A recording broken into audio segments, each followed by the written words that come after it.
नमस्कार, मैं हूं पवन शर्मा और हमारे साथ देख रहे द नेशनल आवाज़। आप पीछे पोस्टर में देख रहे हैं, लोग किसान हैं, बाराबंकी से आए हुए हैं और आज इनके धरना का 10वां दिन है। हम इनसे मिलकर के जानेंगे कि इनकी समस्या का निस्तारण अभी तक हुआ कि नहीं हुआ, कोई प्रशासनिक अधिकारी इनके पास आया या नहीं आया, या अभी तक इनके साथ क्या हुआ। ये बताइए कि आपके साथ अभी कोई बातचीत करने के लिए आया कि नहीं आया? अभी यहाँ तो मौके पर बात करने नहीं आया। हम 18 तारीख को लखनऊ बाराबंकी जनपद से लखनऊ को कूच किए थे और चूँकि 18 तारीख को शाम को 4 बज गया था तो यहाँ धरना स्थल बंद हो रहा था। तो दारुलसफा में पार्क में लेटे रहे सारे लोग, 35-40 लोग। और सुबह 19 तारीख को विधानसभा के समक्ष हमारा जो अल्टीमेटम था, घेराव विधानसभा के समक्ष होना था। तो विधानसभा के समक्ष जैसे पहुँचे तैसे पुलिस वालों ने घेर लिया और उसके बाद यहाँ पर लेके चले आए। और उसी दिन प्रशासन ने, यहाँ के प्रशासन ने डीएम को अवगत कराया था। तो शाम को 4 बजे एसडीएम का फ़ोन आया था। एसडीएम कहाँ? एसडीएम फतेहपुर पवन कुमार जी का फ़ोन आया था कि भाई साहब धरने को वापस ले लीजिए और 30 तारीख तक आपको खतौनी बनाकर और कब्जा दे दिया जाएगा। इसी 30 अक्टूबर तक। चूँकि हमारी डेट 25 तारीख को लगी थी अमल दरामद की, जो फौरी जो इसी डेट में, लेकिन जो उनका वादा और हमारे बीच की वार्ता हुई तो जो 30 तारीख को कहने की बात है वो 1 तारीख को डेट लगा दिए। 30 के बदले 30 को पहले। फिर हमने कल एसडीएम को फ़ोन किया, परसों फ़ोन किया था तो कहते हैं कि हमने 25 तारीख को ही हमने फ़ोन किया कि आप सर जो है बता के आए, हमसे फ़ोन किए थे कि 30 तक खतौनी बना देंगे और ये डेट पहले की लगा रहे एडीएम चकबंदी। तो ये कैसे आप खतौनी बनवा देंगे? डे बाई डे सुनवाई करा दें और उसके बाद डिस्पोजल कर दे। क्योंकि जो एडीएम ने मुकदमे को निस्तारण कर दिया 22 साल के बाद, 22 साल में कोई अभिलेख नहीं दिखा पाए, तो क्या 2-4 दिन में 10 दिन में दिखा देंगे? वो अवैध कब्जेदार थे, भूमाफिया थे, उनके खिलाफ मुकदमा लिखा गया, उनकी फसल नीलाम हुई। 77 का कमिश्नर ने उनका जो है मुकदमा रिजेक्ट कर दिया, पट्टेदारों को वैलिड माना। 2006 में एडीएम जेपी सिंह ने उसको वैलिड मानते हुए स्पष्ट आदेश दिया कि जो है पट्टेदारों की ज़मीन राजस्व अभिलेखों में दर्ज की जाए और जो त्रुटिवश जो है भूमाफियाओं का नाम दर्ज है इनको डिलीट किया जाए, निरस्त किया जाए और इनके मृतक स्थानों पर वारसानों को कब्जा दिया जाए और उनको अभिलेखों में नाम दिया जाए। तो 77 का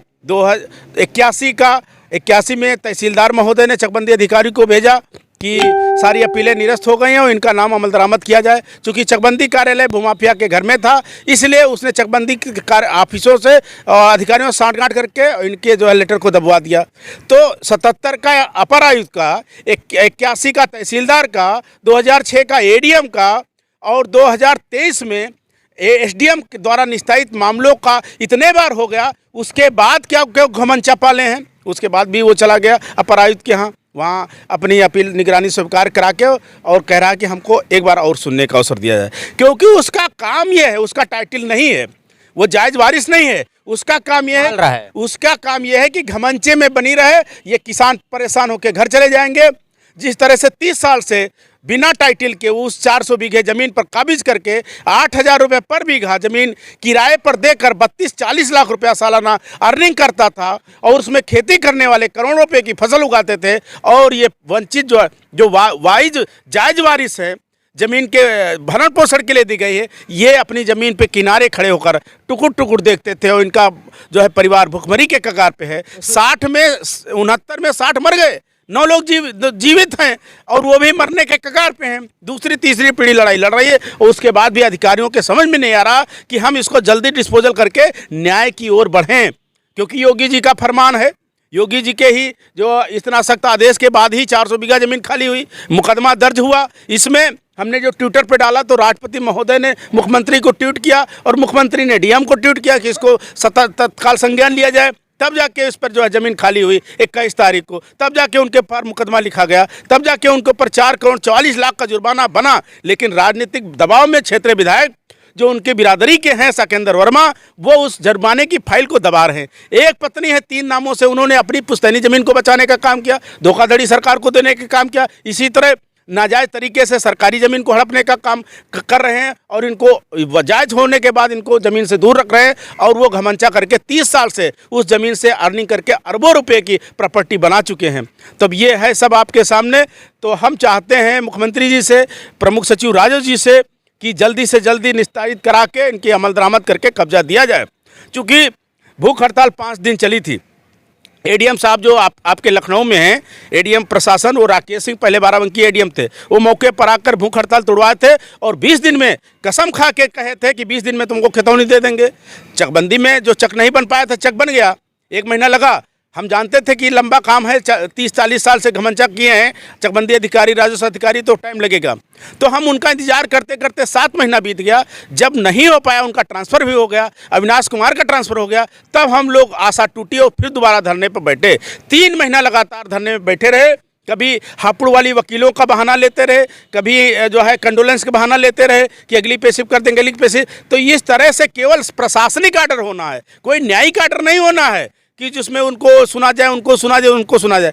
एक प्रशासनिक आर्डर 15 मिनट का काम है, जिसको जो है 40 साल से जो है ये अपने हक हकूक़ के लिए लड़ रहे हैं। ये यहाँ तक आए हैं और ये हमारा आखिरी जो है अल्टीमेटम है कि अधिकारी के अनुसार, वादे के अनुसार 30 तारीख तक काम नहीं होगा तो पहली 11/2023 को दिल्ली जंतर मंतर को कूच करेंगे।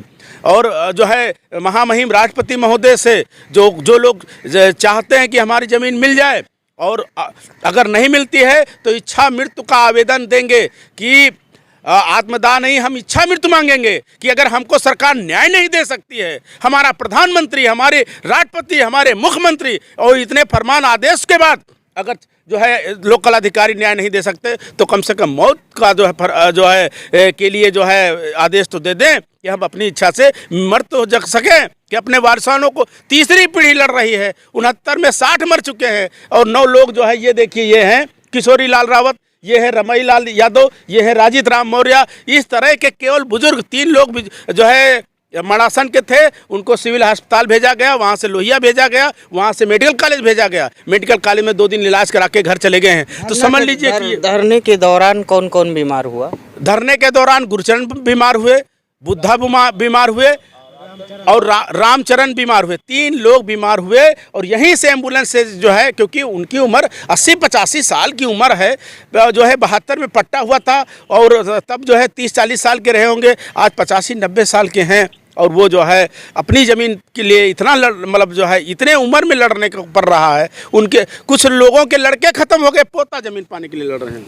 इसका मतलब ये हुआ सरकार के जो अधिकारी हैं लगातार फाइल को दबा रहे हैं, मामले को टाल। ये जो लोकल स्तर के जातिवादी जो नेता हैं तो योगी के फरमान को धरातल पे नहीं आने दे रहे हैं, न्याय नहीं होने दे रहे हैं। और भ्रष्ट अधिकारी और जातिवादी नेता की वजह से, क्योंकि वो सरकार से क्या कहना? सरकार से यही कहना है कि आप अपने आदेशों का अनुपालन करावें और भ्रष्ट अधिकारी और भ्रष्ट नेताओं को पर अंकुश करें, जांच कराएं। ये जायज़ हो तो इनको न्याय दें, इनको ज़मीन दें। और वो अब तक नाजायज़ जो किए हैं तो वो जो 4 करोड़ 44 लाख रुपया जुर्माना लगाया गया उसको वसूलें और फर्जी नामों से जो उन्होंने सरकारी ज़मीन और अपनी ज़मीन को बचाने का काम किया उसकी जाँच करा के और उनके खिलाफ FIR करके जेल भेजा जाए, तब जाके न्याय होगा। क्या नाम है आप? मेरा नाम हरिनंदन सिंह है, मैं एडवोकेट हूँ, सामाजिक कार्यकर्ता हूँ।